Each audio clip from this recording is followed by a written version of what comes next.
All right. As people can still join in, I would still say that we better get started, as we only have this 1 hour in a tight schedule. It is with great pleasure that I welcome you all today at our AIMA lecture on the occasion of International Seeds Day. My name is Klaus Kropp. I'm the president of the International Association of Agricultural Museums, or short AIMA, and we're delighted to be able to present you a set of presenters today that will showcase the broadness of this topic in many respects, be it from a more farming perspective, but also from an archaeological perspective, but also from museum perspective. So I'm glad that we can welcome today not only John Letts from England, which is an archaeobotanist, craftsman and farmer. He refers to himself as practitioner, but that's all of that at the same time. So great to have you on board, John. I also welcome Deborah Reed, which is not only Secretary General of the International Association of Agricultural Museums, but also curator at the Henry Ford in the US. So welcome, Deb, too. Then I also want to welcome Anita Radini in our speaker panel.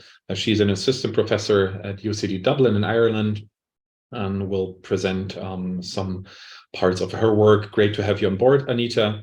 And lastly, I'm delighted to welcome Mr. Sharma that joins us today from India, which is a seed saver from the Himalaya region.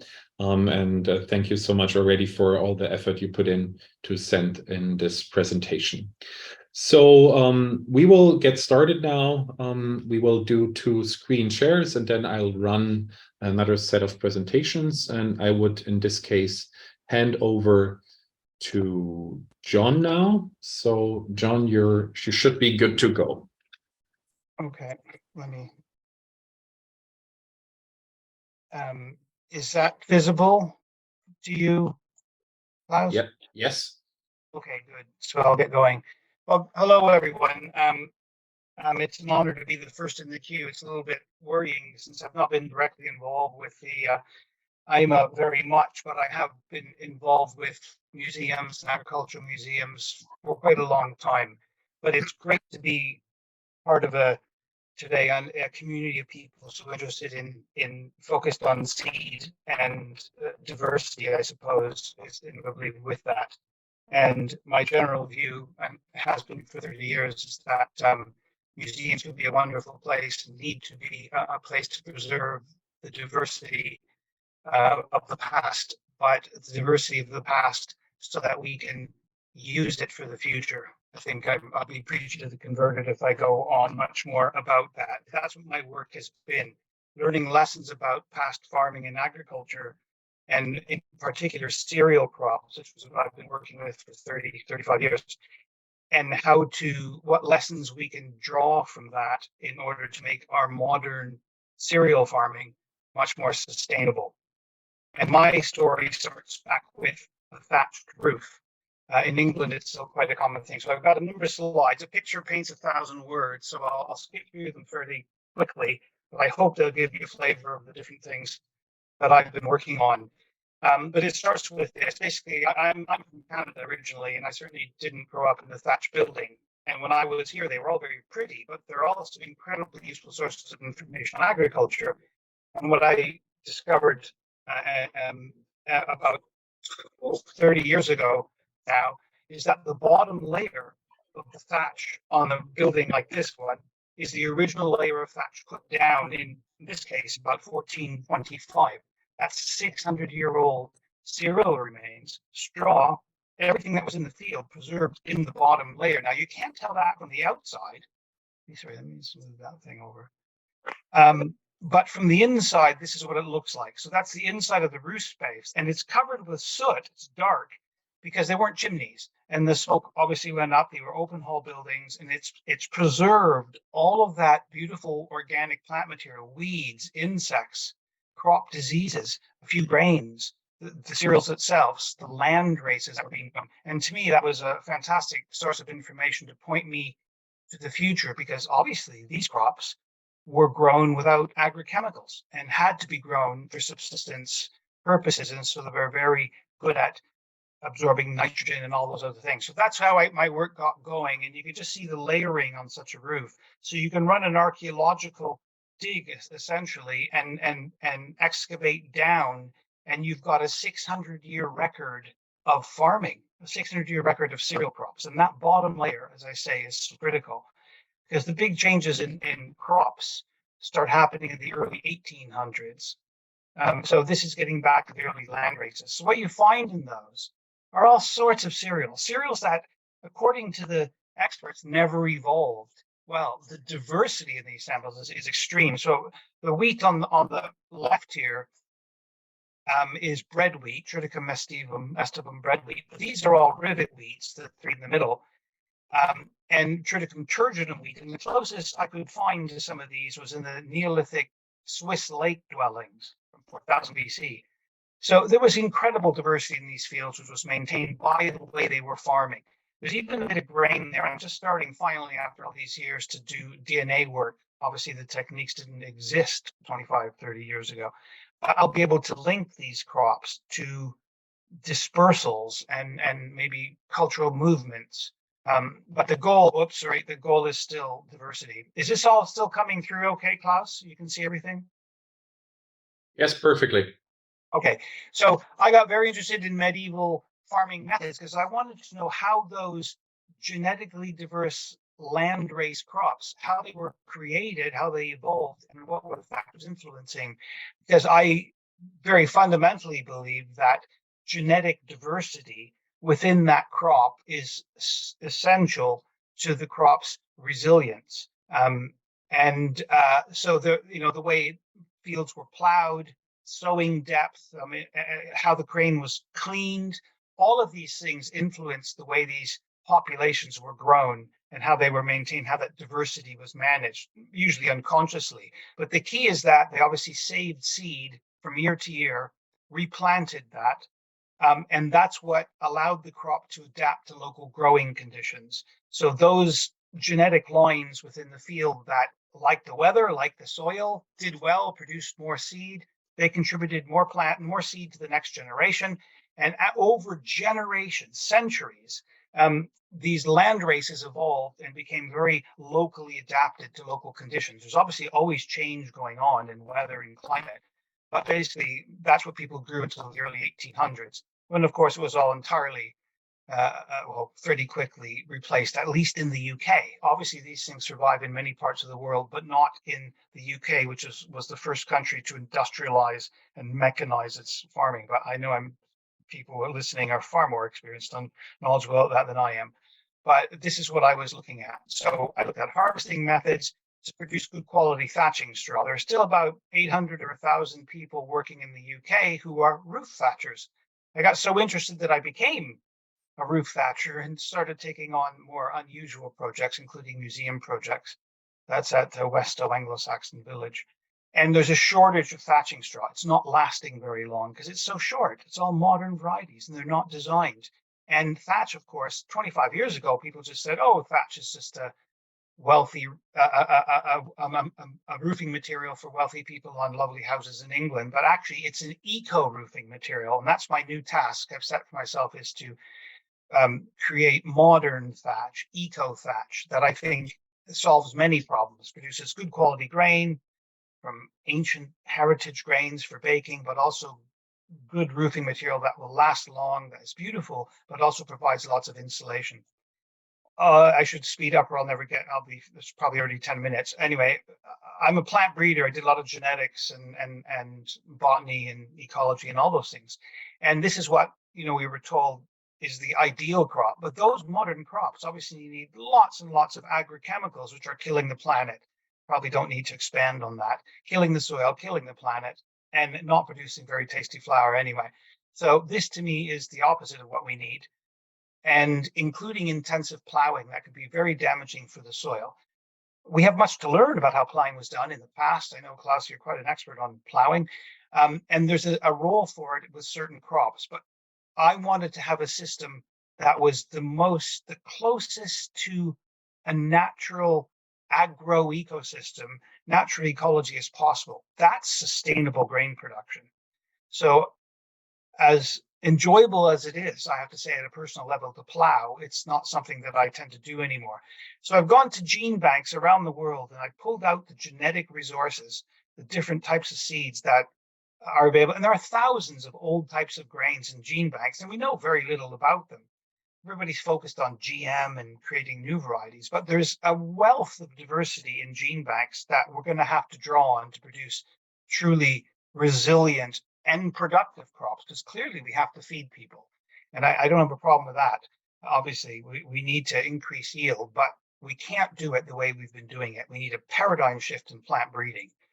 So I have, over 25 years, created new, modern land races based on lots of genetic material. And I've been growing my rye population for over 20 years. This wheat population is probably 15 to 20. And it's beautiful. It's working. It's incredibly tall. It doesn't need chemicals. If you put nitrogen fertilizer on the soil, they'll grow 2 meters tall and fall over. So they're very productive, and they're sequestering a lot of carbon. So the photo on my left is from 3 years ago. We had a drought, which we're getting all the time. And in a 1 square meter plot, that's my tall land race in my left and in my right hand is a modern variety called Sifal. And you can see which one was able to deal with the poor weather, because these old varieties have massive root systems. And you can see why. When they were being grown in medieval fields with very low nutrients, they needed to have connections with mycorrhiza. They needed to scavenge phosphorus and nitrogen. It was a very nutrient limited system. So that's the type of crop we need. The crop on the right, on my right, is on the right of the screen is rye, which cross pollinates. So I'd say this is one of the most genetically diverse crops. Well, I think it's probably the most genetically diverse crop that I know. It's been crossing for 20, 25 years. And the fellow in the photo, my friend David, is 1.9 meters tall. So that crop is 7 foot or more tall, and it didn't fall over. It was very strong because it had low nitrogen. So I've developed a system where I grow my wheat. They say you can't grow wheat every year in the same field. You have to rotate crops. Well, not if you're mimicking nature really well. So I have genetic diversity in the crop, and I have an understory of clover. So that clover, short white clover, doesn't interfere with the crop.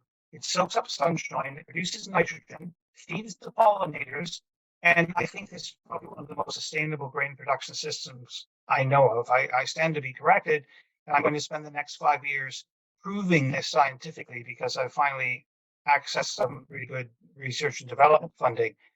So it's a sustainable system, and I can grow a crop on this field every year, which means I get 3 times the grain yield of an organic farming system, where you only get 1 crop every 5 years, at least in the UK.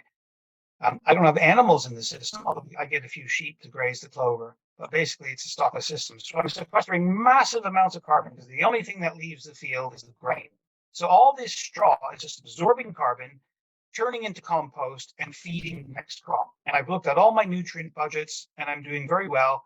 I get a lower yield, but I get it every year. So like I say, I get a really good yield. It produces good quality baking straw. I work with small millers, artisan bakers in Oxford, for example, love it. In London and Oxford is producing delicious bread with real flavor, not just the white, fluffy rubbish you can get in the supermarket.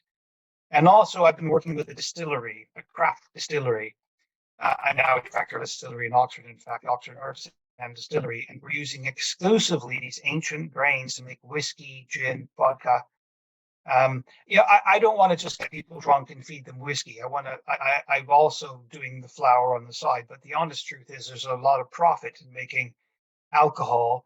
And I'd rather people buy 1 bottle of really good quality whiskey or gin and drink it sensibly than 3 bottles of rubbish and get totally drunk on it. But people will drink. And I think that's been a part of humanity for a long time. So I don't have a problem with that. I have a problem with the rubbish grain that they use to make most whiskey and alcohol. So I'm changing that. And we're producing a range of products that are winning awards, really top quality. There's this unusual flavor in these ancient grains that's coming through the distilling process, and certainly in beer. as well. That bottle on the left is a sour ale, Belgian style sour ale. There's a unique flavor that you don't get from the monocultures that are being used to make most of this. I'm also working with corn. Now, this is not a traditional European crop, although it's been grown in England for 500 years. But as a curiosity, it's difficult to grow corn in the UK because it's not hot enough. But we need to think forward. And as a plant breeder, you have to think 20 years ahead.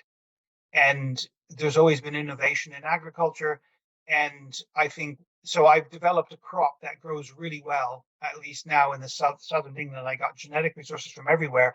And the colors show that genetic diversity. That is the key to resilience, to yield, to the future, to crops adapting to climate change. Anyway, it's working. We made the first bourbon whiskey in the UK. So that's my last slide. And it's just a mixture of real spelt, épeautre or dinkel, and emmer, amidonier, because I ran around to the gene. There's a lot of spelt wheat being sold on the shelves, all sorts of claims, but they're all modern hybrid spelts crossed with modern bread wheat. So I got 350 true ancient spelts, unhybridized, and I grow them as a landrace mixture, and it's working really well, producing lovely bread, lovely beer, lovely booze. So I should end on a museum note. I've tried to work with museums, but I know there's always a limit of resources and it's very challenging. But I think going forward, it's time for me to turn back to agricultural museums as, I suppose, repositories of that genetic diversity, as well as the knowledge of how to grow grain on a small scale. Obviously, it doesn't mean you can't use some modern technology, and I'm exploring small scale harvesting and processing equipment with a project at UCL in London, and we're talking to people in China and Taiwan and all over on small scale equipment to do that. But preserving this diversity is essential for our future, and the future is in our hands. If we don't preserve it and we lose it, I think we're going to have a problem. I'll end there, and I'm sorry if I went over 10 minutes, Klaus. That's all right. Thank you very much for that great presentation, John.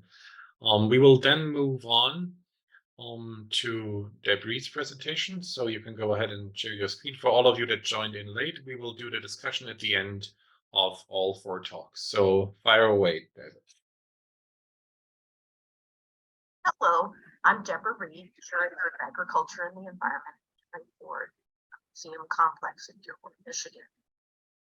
Let's start by agreeing that seeds are living collections, that collecting and preserving seeds is a complex process, and that interpreting them is essential work. We take inspiration at the Henry Ford from chef and slow food advocate Alice Waters, who believes that seeds are, quote, at the front lines of our ethic battle for healthy food, end quote. Agricultural museums contain historical resources that help us explore the risks of losing that battle, but also provide the tools to envision a food secure future. There are other repositories in the world that safeguard these seeds. The Global Seed Vault in Svalbard, Norway, being perhaps the most notable. Its capacity is huge. As many as 4.5 million varieties can be stored there by every country in the world. That translates into about 2.5 billion seeds. And its purpose is to pick up the gene bank collections and secure a foundation for future food supply. There are many other repositories in the world. Agricultural museums do not have the storage facilities really to care for seeds in the same way that these national and global centers. The collection here shown is from the National Laboratory for Genetic Resource Preservation, which is in Fort Collins, Colorado. And there, depending upon seed type, size, number of seeds in the sample, the conventional storage temperature is set at -18 degrees centigrade, and the cryogenic storage uses liquid nitrogen set at -196 degrees centigrade. It safeguards about 12,000 species. And then there are 30 germplasm repositories that are focused on particular plants, food plants. This one at the University of Illinois Champaign-Urbana acquires, conserves, and evaluates soybeans. And evaluation includes, as living collections, planting and conducting field trials regularly. At the present, they have thousands of varieties. 90 countries have contributed both soybeans in cultivation and wild beans. There are also 1,400 North American varieties in this repository. And it's a living collection in that the curators of it distribute seeds free of charge to researchers in many countries and most states. So that helps put into context some of the other seed collecting. Agricultural museums have some niches, one of them being with local history, documenting land races, those plants domesticated in a place over time. Agricultural museums also have become notable for their heritage varieties or heirloom fruits and vegetables. And some of these special interest groups have coalesced and become part of commercial seed supply in their own right. Organic in the UK and two in the US as examples, Seed Savers Exchange and Native Seeds Search. Museums interact with these organizations and produce these plants to help the public grasp the significance of different types of plants at different times and for different purposes.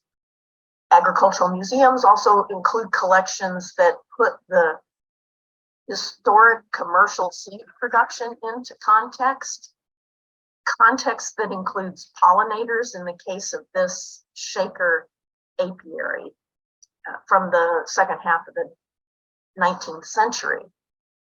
And today, the commercial seeds that are in museum collections as archival and artifactual collections help us put that heirloom variety into a longer time frame. As example, in this Hiram Sibley and Company case, and some of the historic seeds from the 1880s.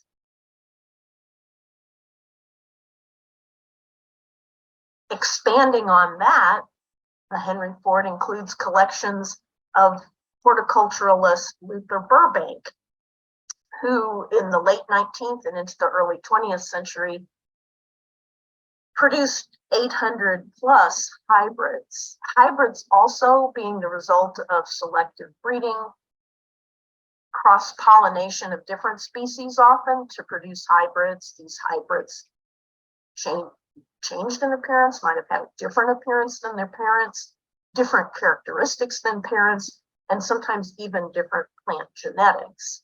But this is just one step in the longer timeline of plant propagation.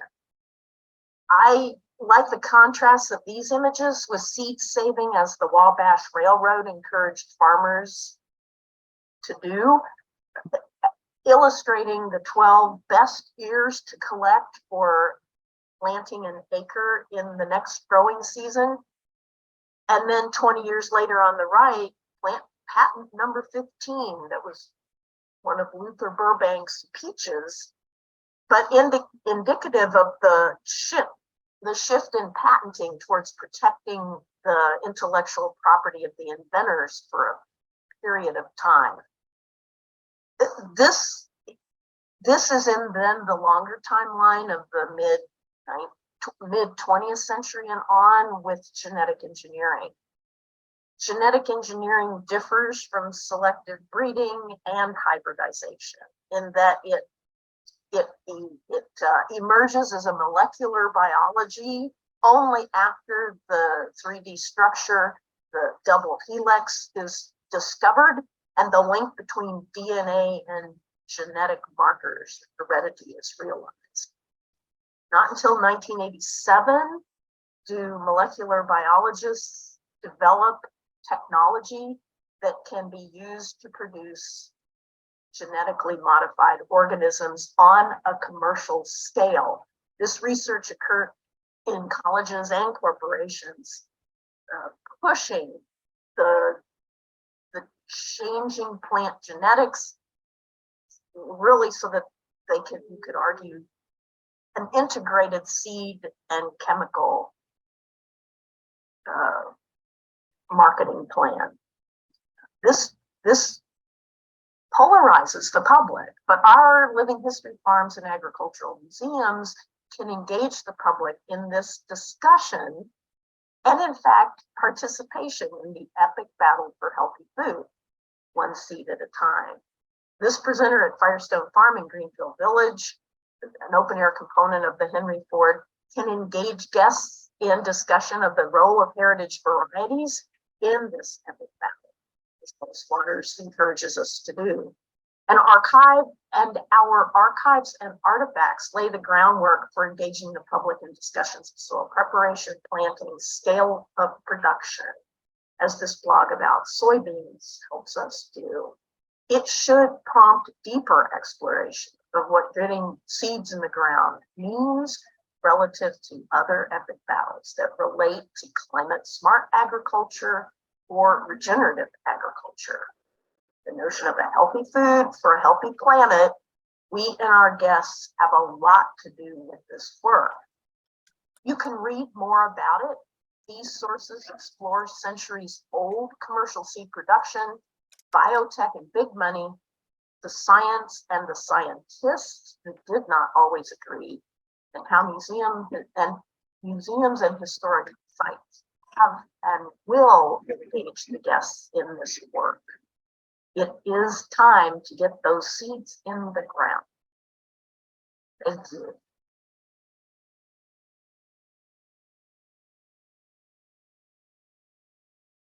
Great, thank you, Deb, for that presentation. And we will go on right away, and I will now screen share my screen again. And that means you should have the starting screen. And now I will move on to the presentation.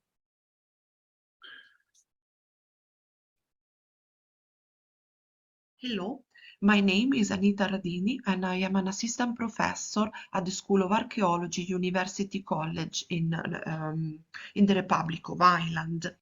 I am an archaeobotanist and an environmental archaeologist, and I am interested into the relationship between people and plants in the past, with a particular focus on the use of plants in craft. This interest of the use of plants in craft is something that I developed as a strong focus of research in the past 4 or 5 years during a project that looked at the impact the ancient and traditional craft have on human and environmental health. During this period of time, when I was working on this project and still today, I came to realize that for all my experimental archaeology work necessary to approach the subject of the impact on craft on health, all the material that I needed for my experiment in the quantity that I needed was impossible to find coming from organic farming. So all the flax fibers, the cotton fibers, the dye plants that I needed in quantity could not come locally. At the time I was based in Northern England, I'm now based in Ireland, but I cannot still find them in large quantity organically grown in Northwest Europe. They had to be purchased from large sellers from Europe or beyond, from Southern and Central Europe or beyond that, with, in my opinion, a huge environmental cost. So another thing that I noticed was that because of the way we farm today, a lot of the material had different properties, both because of the way they're farmed, but also because of the way they're processed at an industrial scale, meaning that for my experimental archaeology work, I had material that was way too processed to produce a realistic signature, for example, of the dust produced during the work. So I started during COVID to grow at a bit of a larger scale my own crops for fibers and textile, focusing in particular on flax and dye plants, including wood. I paired up last year with an expert of organic soil and organic farming, Mark Palmer, and we set up a project called the Textile Living Laboratories, where we grow at a scale of 2 acres flax and wood for textile production. That project naturally evolved into the Northern England Fibre Shed when we merged our interest with Justin Williams that had funded the Western England Fibre Shed. Now, my interest in seed saving was something that I had for a long time, but the Textile Living Laboratory made me understand of the urgency of this process, because when we started the project, we could not source seed in sufficient scale to cover the entire 2 acres of land. This was due to the fact that due to the weather condition, the large seed company from which we could purchase the seeds had not produced sufficient seed to fulfill the market. So what had happened, basically, in few words, was that there are a large producer of open pollinated seed crop, and for flax the situation in Europe is dramatic, I would say. So today the large scale production of seeds of most of economic plants is controlled by very few seed corporations like Monsanto, for example, is one of the biggest one. The majority of the seed produced are called F1 hybrids, and they result from the prolonged inbreeding of 2 parent crops, which are in the hands of the large seed producer. So the seeds from an F1 crop are weaker and weaker, which means that in the long run they become sterile. Large scales of patented F1 hybrid seeds have pushed farmers out of the business of producing their own seeds. This is part of the result of mechanization of agriculture after World War II, because there is the need of producing a crop that is ready at the same time with the same physical property and that is easy to harvest. The result of this is that the open pollinated seeds, so that breed through, the ones that are generated and they can evolve in the environment and can adapt year after year, are going basically extinct. This is a very, very dramatic situation.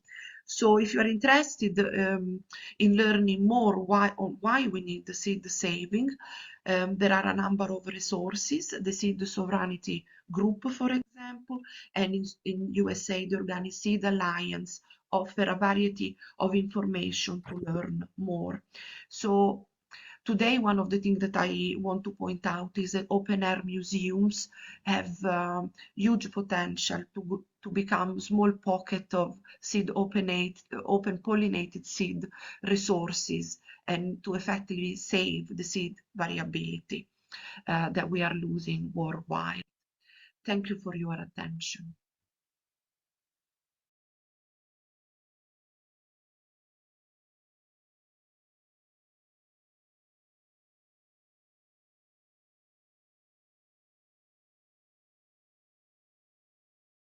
नमस्कार, मेरा नाम अवधेश शर्मा है और मैं आज आपसे बात करूंगा कि हिमालय क्षेत्र में जो बीज संरक्षण है, हमारा जो परंपरागत बीज है, उसका संरक्षण क्यों आवश्यक है और क्यों हमने इस पे काम किया, इसके बारे में आपके साथ ये जानकारी शेयर करूंगा।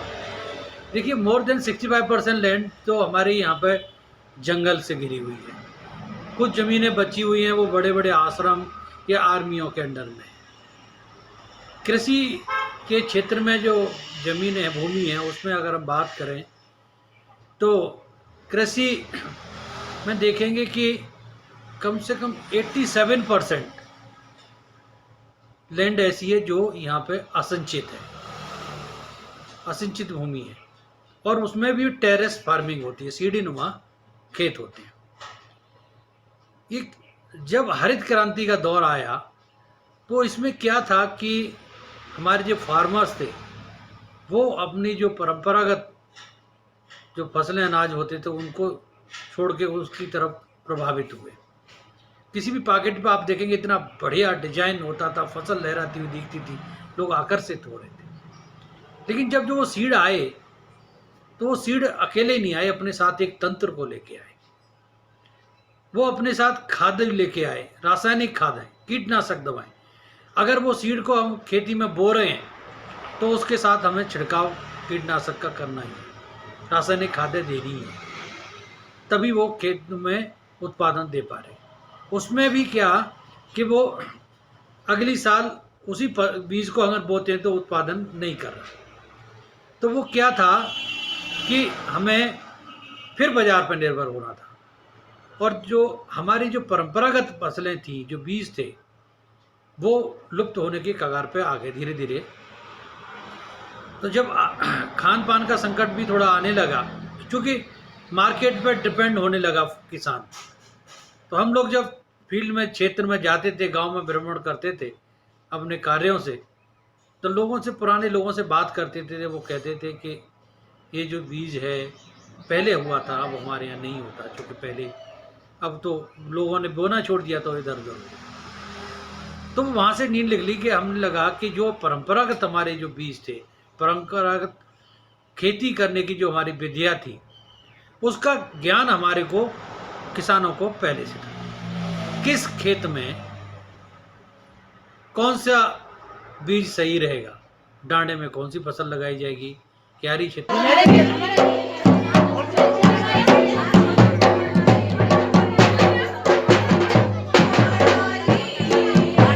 हमने जब ये पहल शुरू करी उसमें हमने छोटी छोटी रैलियां निकाली, ग्राम स्तर पे हमने मीटिंगें करी, हम स्कूलों को भी हमने इसमें जोड़ा। आज हमने एक सीड लाइब्रेरी बनाई हुई है, सीड लाइब्रेरी जिसे बच्चे भी देखने आते हैं, बाहर के लोग भी आते हैं और समझते हैं। ये जौनपुर में हमने जहांगीर गांव में स्थापित करी है, और हमने उस शनिवार के दिन यहाँ पे एक शनिवार को महीने में इसी तरीके की क्लास होती है। उस दिन कोई बैग कंपलसरी नहीं है किसी को लाना। जैसे यहाँ टमाटर हो गया, जिस बेल्टों में टमाटर इस्तेमाल करते हैं उसमें जो है खाद वैसी और कीटनाशक दवाओं का इस्तेमाल ज्यादा होता है जी। उस दौरान एस्थमेटिक लोग ज्यादा पाएंगे, सांस के रोग ज्यादा पाएंगे, और उन एरियाओं से मधुमक्खी और तितली तो खत्म ही होगी। टमाटर मैं थोड़ा जोड़ देता हूँ इसमें कि यहाँ पे खेती तो डांडा खेती बोलते हैं। डांडा मतलब बहुत ऊंचाई पे, जहाँ हमेशा ठंडा रहता है, तो वहाँ पे भी पशु रखने की पशुशाला है, वहाँ पे भी छानियां हैं, तो कुछ भंडारण वहाँ पे करते हैं। देसी किस्में देसी स्वाद, देसी किस्में देसी स्वाद, प्राणों से भी प्यारे हैं, प्राणों से भी प्यारे हैं, बोलो बीज हमारे हैं, बोलो बीज हमारे हैं।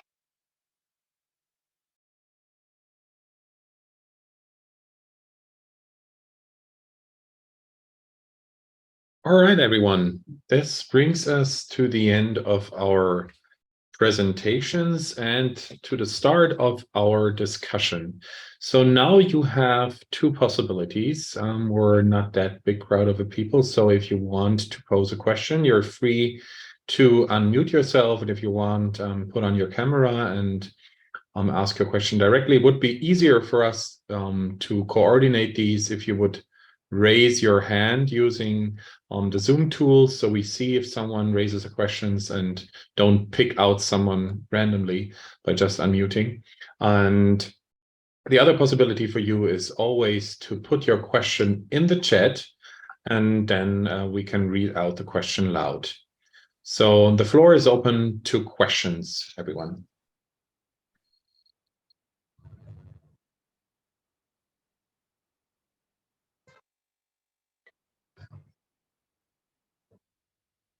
Well, if there's no one right now, I would I would direct the question to maybe all of our speakers, you saw, I mean, we picked this variety of talks to show the different angles and the bandwidth of approaching these seed questions. And as you know, we as AIMA always want to highlight the role of agricultural museums in it, and all of you in a way covered that too. But I would want to raise the question how you think we could work more efficiently, both with farmers like you, John, as well as universities like with you, Anita, and the initiatives you talked about, as well with regional and local initiatives in India to improve these connections, to empower our agricultural museums more to play a bigger role in all of these questions. Okay. John? Ladies first, Anita, then John. That's okay. I personally, I will leave John answering on the agricultural stuff, because I'm sure he knows way more than me. In my opinion, one of the biggest role that the open air museum can play is educational, because you have an exposure that many of us on the field, like for instance, in university, may don't have. You know, with the open air museum, the agricultural museum network, you have such a wide access worldwide that coordinating an educational effort, it's, you know, informing people of the extent of the issue, why we need to do, you know, to preserve this seed variability. Whenever I talk to people, they don't know anything about the F1 hybrids. They don't know what they are, because plants are treated very differently from animals. If today the breeds of dogs were in the hands of only few people, and people could only get dogs that are sterile, there would be a revolution. But it is okay for plants. So I think what I see there is that open air museum can communicate the reality of plant life in a very efficient way. And besides also the growing, you know, and the local pocket of diversity that you can produce. So this is my point of view. I completely agree. As you highlighted this role in the educational sector, I always try to see it that, well, people are paying normally to get a guided tour or have a workshop, and therefore we have their attention for a long period of time, and we can get messages across. So I completely agree. So next up is John. To answer that question, and I do have a concrete suggestion of a way forward, I think you have to look at the history of crop development. You often hear people who are supporting modern biotech, you know, CRISPR, GM, and all of that. And again, I speak as someone who's done a lot of genetics and plant breeding, that they say, oh, that's what people have done for 10,000 years. But it isn't. It's a complete transformation of what traditional crop maintenance and crop development was about. Now, museums, by definition, might reflect farming in the 1850s. Well, what are they growing there? They're growing monocultures. They're growing the results of intensive selection for uniformity in the context, the socioeconomic context of what was happening then, industrial farming.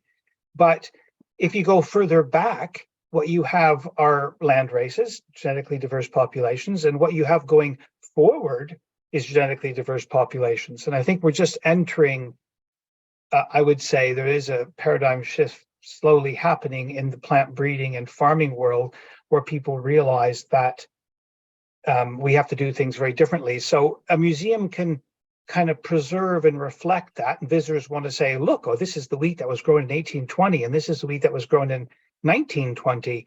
But to me, that farming system and those crops are actually part of an unsustainable history that needs a wider context that goes back to the Neolithic to the present. That's a long-winded answer to say that the story of farming is about starting off with diversity, then eliminating that diversity, and now we're hopefully entering a phase of rebuilding that diversity. And at every period of history that a museum is reflecting, you can draw on that same story. So, for example, all the preserving of varieties in Svalbard or in a gene bank, so many of those varieties are just modern monocultures that are actually not really applicable to the future of farming.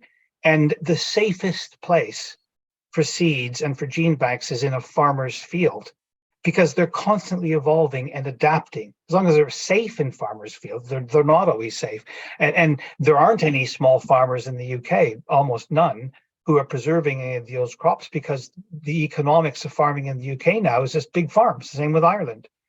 So there's a whole, how are we going to preserve those actively growing from year to year? So I had to go into the commercial world. I had to leave academia, where I couldn't achieve this. And I could have studied it for 25 years and, written 30 research papers, but it's not going to change the system. You've got to be actively out there doing something. What people like is to eat, to drink, and to see things as well, but and to clothe themselves. So, by the way, Anita, I'm growing a lot of flax. I have thousands of varieties of flax. I'm doing fiber shed in the UK, just starting a big project. Again, with diversity, because I don't know which ones are adapted to my conditions. So I ignore those commercial seed suppliers, and those seeds are available to all of us for free. If you write to the gene bank, you can rebuild and recreate a population as was grown in the medieval period of any crop you want. You have that right. You've then got to harvest it, take it forward, as our ancestors did. It's instinctive. We can do it. It's not that hard.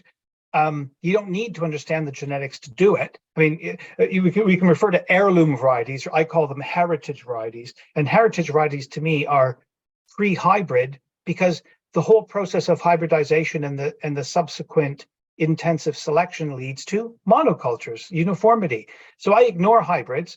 I get old varieties that I know have a little bit of genetic diversity still in them, and I bring them together to create a population. So you've got to make some money as well, because we're in a time where there are no resources to continue that educational work that we need to do. So I think there is a role. Museums often have a bit of land, or they have relationships with local farmers, often small-scale traditional farmers. There is a bit of old equipment that's really useful. And I think not just doing it for the educational experience, for the fun, for the knowledge, because people love to see a horse or an oxen, whatever you're using, a goat pulling a plow. That's really interesting, but they also want to walk away with a bag of flour, a bottle of beer, a loaf of bread.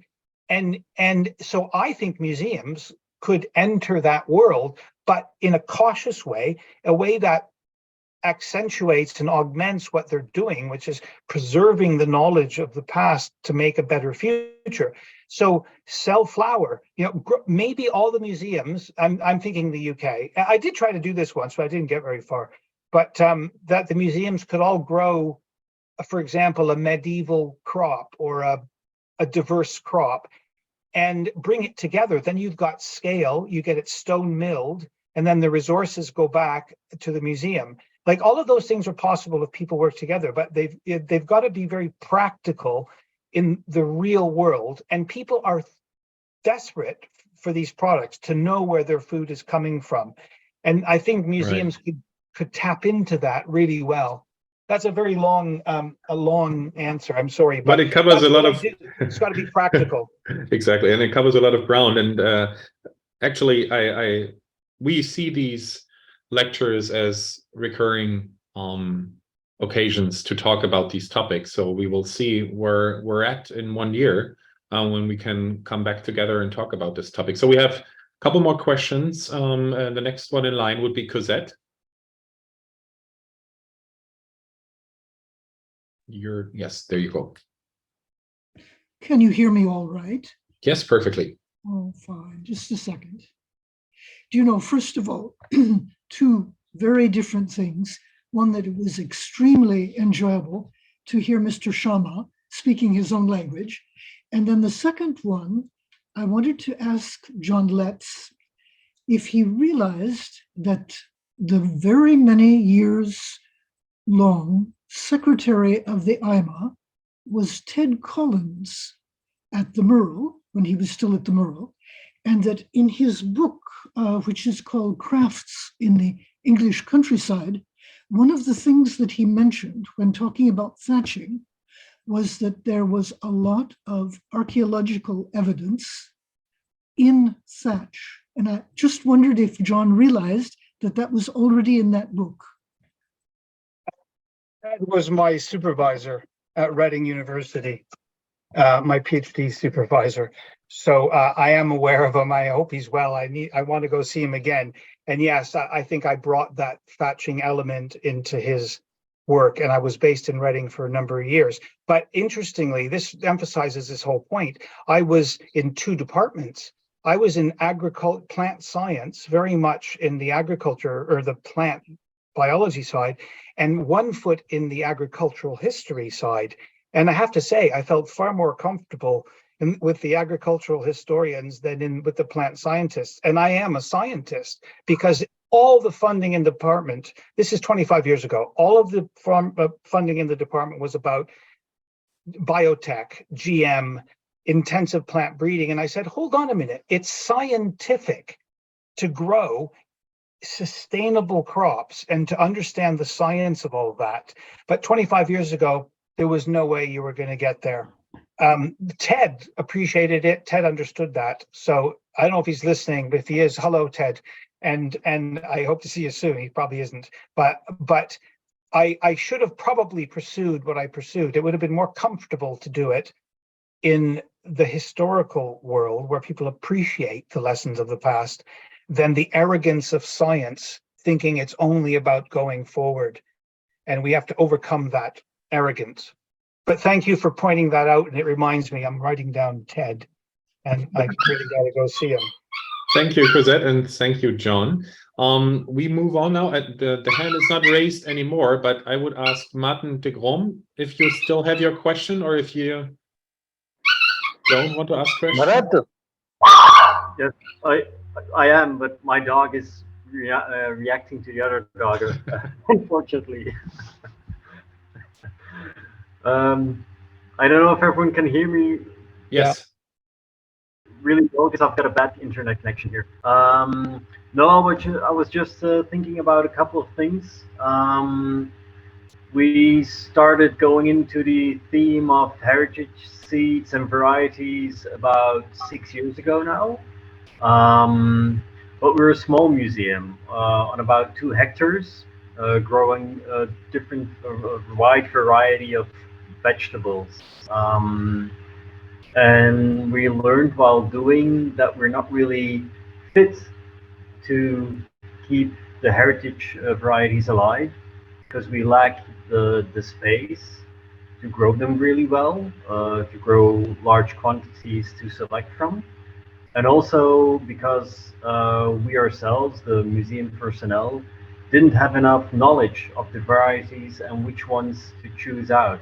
We learned that it's really a very specific craft, selecting the plants.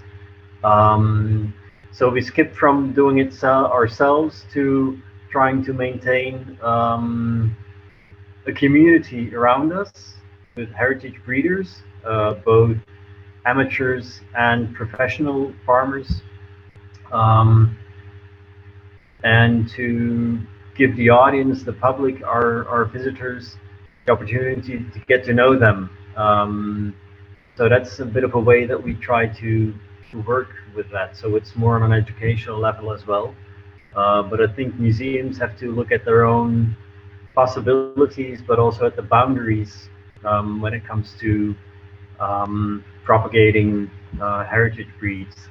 And furthermore, I don't know what theme we're going to discuss in about 100 years when possibly those damned F1 hybrids of today will be the heritage breeds of tomorrow. As a museum, you always have to look back and reflect on the past. Right now, we incorporated the heritage breeds and seeds in our collection. They got ascension numbers. Will we have to do the same thing in decades' time with the F1s of today? Because they will be what some farmers and farming communities think about when they look at their past. Thank you for this insight on your local level, and also on the question of scale. What scale and skill maybe, if you combine it, because we can only work well as a museum if we do it right, and if we do play around, it's not a good advertising for heritage seed as well as any other growing of crops. But there was a reply from John too. Well, you said it's difficult to maintain them, and you're selecting, and F1s will be the heritage crops of the future. I find there's a very fundamental misconception about the genetics there. F1 hybrids as pure lines cannot evolve and adapt. And as the climate changes, they're never going to be adaptable. They are a kind of the culmination of what was seen as the perfect variety at that time. Whereas mixed populations with lots of diversity evolve and adapt. And that's what we did for 10,000 years.